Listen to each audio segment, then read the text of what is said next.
గణేశాయ నమః, గాయత్రీదేవ్య నమః, మహాసరస్వతి నమః, మాతాపితృభ్యో నమః. ముందుగా ప్రేక్షక వీక్షణ మహాశీలందరికీ కూడా నమస్కారం. అయితే 15వ తారీఖు మార్చి 2025 నుండి 21వ తారీఖు మార్చి 2026 వరకు కూడా ఈ వారం ద్వాదశ రాశుల వారికి కూడా ఎలా ఉండబోతుందో చూద్దాం. అయితే ఈ వారం గోచార గ్రహగతులు కనుక చూసుకున్నట్లయితే కనుక రవి మీనరాశిలో సంచారం చేస్తూ ఉంటాడు. కుజుడు ఈ వారం అంతా కూడా కుంభరాశిలో సంచారం చేస్తూ ఉంటాడు. బుధుడైతే ఈ వారం కుంభరాశిలోనే సంచారం చేస్తున్నాడు. గురుడి వారం అంతా కూడా మిథున రాశిలో సంచారం చేస్తూ ఉంటాడు.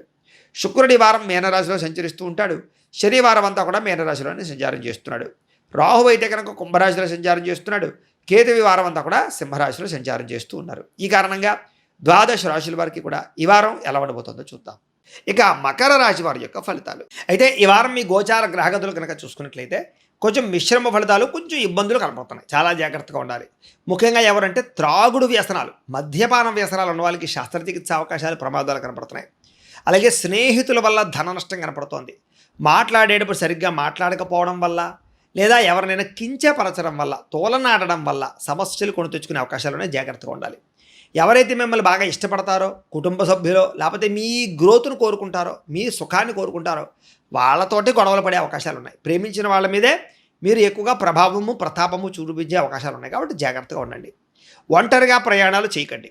ఒంటరిగా కూర్చుని అనవసరమైన ఆలోచనలు ఆలోచించకండి. ఏదైనా సమస్య ఉంటే నలుగురితోటి పంచుకోవడానికి ప్రయత్నం చేయండి. మీరంటే ఎవరికి బాగా ఇష్టమో వాళ్ళతో మాట్లాడడానికి ప్రయత్నం చేయండి.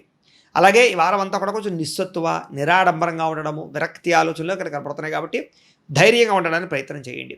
ముఖ్యంగా చెడు స్నేహితుల వల్ల పాడే అవకాశం ఉంది. కాబట్టి అలాంటి వాళ్ళని ఖచ్చితంగా దూరం పెట్టండి. వాళ్ళ నమ్మక ద్రోహులని తెలిసినా, వాళ్ళు మిమ్మల్ని వాడుకుంటున్నారని తెలిసినా కొంత లౌల్యం ఉంటుంది. ఆ లౌల్యం వల్ల వాళ్ళతోటి తిరగడం, వాళ్ళతోటి కాలక్షేపం చేయడం, వాళ్ళు చెడ్డవాళ్ళు, దుర్మార్గులని తెలిసినా సరే వాళ్ళతోటి మైత్రి చేయడం మీకు మంచిది కాదు. ముఖ్యంగా అందరికీ ఇది, చిన్నపిల్లల దగ్గర నుంచి పెద్దవాళ్ళ దాకా ఇది వర్తిస్తుంది. అయితే డబ్బుల కోసం మాత్రం ఎవరు పడితే వాళ్ళ దగ్గర చెయ్య చాచకండి. దానివల్ల మీరు అవమానం పాలవుతారు. వాళ్ళు ఇవ్వరు అని తెలిసినా కూడా మీరు అడుగుతున్నారంటే కనుక మీ అవసరం ఎలాంటిదో అవతల వాళ్ళు అర్థం చేసుకోలేరు. కాబట్టి అవతల వాళ్ళ వల్ల మీకు అవమానానికి గురయ్యే అవకాశాలు ఉన్నాయి. జాగ్రత్తగా ఉండాలి. అలాగే పరస్త్రీ వ్యామోహము, పరపురుష వ్యామోహము, జోదము, కఠినంగా మాట్లాడడము, కోపంగా మాట్లాడడము, గొడవలు పెట్టుకోవడము, ఎదుటి వాళ్ళతోటి దెబ్బలాటలు పెట్టుకోవడము, ఇవన్నీ మీకు నష్టాన్ని కలగజేస్తాయి ఈ వారం. కాబట్టి అలాంటి వాడికి ఖచ్చితంగా దూరంగా ఉండాలి. అలాగే ముఖ్యంగా తన కోపమే తన శత్రువు అన్నట్టుగా మీ కోపము మీకే అనారోగ్యాన్ని కలగజేస్తుంది, మంచివాళ్ళని దూరం చేస్తుంది, ఆర్థిక నష్టాన్ని కలగజేస్తుంది, వ్యాపార నష్టాన్ని కలగజేస్తుంది. కాబట్టి ఎవరి మీద కోపడకండి, శాంతంగా ఉండడానికి ప్రయత్నం చేయండి. అయితే మీ ప్రతిభకు తగ్గ గుర్తింపు అయితే లభించడం లేదు ఈ వారం. బాగా కష్టపడాలి. పెట్టుబడులకు తగ్గ లాభాలేమో వ్యాపారస్తులు కనబడటం లేదు. కాబట్టి వ్యాపారస్తులందరూ కూడా ఆచితూచి వ్యవహరించాలి. లేదా రాబోయే రోజుల్లో వచ్చే ఆదాయాన్ని దృష్టిలో పెట్టుకుని ప్రస్తుతం పెట్టుబడులు పెట్టడం, వ్యాపార ప్రయత్నాలు చేయడం మంచిది. వ్యాపారాల్లో క్రయ విక్రయాల్లో నష్టాల పరిభావం ఎక్కువ కనపడుతోంది. కాబట్టి ఆచితూచి వ్యాపారాలు చేయండి. లేదా పెట్టుబడులు పెట్టేటప్పుడు, ఇన్వెస్ట్మెంట్లు చేసేటప్పుడు జాగ్రత్త. ఈ వారం అంతా కూడా అప్పులు ఇవ్వడం కానీ, అప్పులు తీసుకోవడం కానీ రెండూ ప్రమాదకరంగా కనపడుతున్నాయి. కాబట్టి అనవసరంగా అప్పులు ఎవరికి ఇవ్వకండి, అప్పులు తీసుకోకండి. అలాగే ఎవరితోటి వ్యామోహాలు పెంచుకోకండి. ముఖ్యంగా వివాహేతర సంబంధాలకి దూరంగా ఉండండి. ప్రేమ కలాపాలకి, లేదా కోరికలకి, లేదా కొన్ని రకాల తప్పుడు అలవాట్లకి దూరంగా ఉండడం మంచిది. ఏదో కష్టపడకుండా డబ్బులు వచ్చేయాలని చెప్పేసి షేర్లు, ట్రేడింగ్లో డబ్బులు పెట్టేయడం, లేకపోతే ఏదో జోద ప్రక్రియలు, లాటరీలు, రకరకాల వాటిలోకి వెళ్ళారంటే కనుక మీరు చాలా ఎక్కువగా నష్టపోతారు. ఉన్నది కూడా పోగొట్టుకుంటారు. జాగ్రత్తగా ఉండాలి. ముఖ్యంగా ప్రభుత్వ ఉద్యోగస్తులందరికీ కూడా ఐటీ దాడులు కానీ, ఉద్యోగ నష్టాలు కానీ, సమస్యలు ఇరుక్కోవడం కానీ జరుగుతుంది. ఎవరైనా దగ్గర లంచాలు బుచ్చుకుని ఇరుక్కుపోవడము, రకరకాల కారణాలు ఉండొచ్చు. అవన్నీ కూడా మీ మీద ప్రభావం చూపిస్తున్నాయి. కాబట్టి ఈ వారం అంతా తతు జాగ్రత్తగా ఉద్యోగం చేసుకోండి. నోరు జారడం వల్ల గొడవలు, ఇవన్నీ ఏంటంటే జాతకం బాగోలేకపోవడం వల్ల కూడా జరుగుతూ ఉంటాయి. అందుకనే ఒకసారి మీ జాతకం ఎలా ఉందో కూడా ఒకసారి చూపించుకోండి. ఏదైనా చిన్న చిన్న పరిహారాలు ఉంటే అది చక్కగా చేసుకోవచ్చు. మాకు ఫోన్ చేస్తే మేము మీ జాతకం ఎలా ఉందో చూసి చెప్తాం.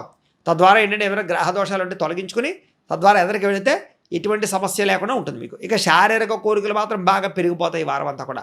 తినడానికి, తాగడానికి, తిరగడానికి, సుఖానికి, భోగానికి, ఎంటర్టైన్మెంట్కి, శారీరక కలయికలకి, వీటి కోసం బాగా తాపత్రపడే అవకాశాలు ఉంటుంటాయి. తొత్త జాగ్రత్తలు తీసుకోండి. అయితే పట్టించుకోనటువంటి చిన్న చిన్న అనారోగ్య సమస్యలు, ఆ చిన్నదే కదా అని వదిలేస్తే అది మీకు పెద్దదై శస్త్రచికిత్స దాకా దారితీసే ప్రభావాలు ఉంటుంటాయి. చాలా జాగ్రత్తగా ఆరోగ్యాన్ని పట్టించుకోండి. డబ్బులు కూడా విపరీతంగా ఖర్చు అవుతూ ఉన్నాయి. కాబట్టి ఇంట్లో కానీ బయట కానీ డబ్బుల విషయంలో జాగ్రత్త.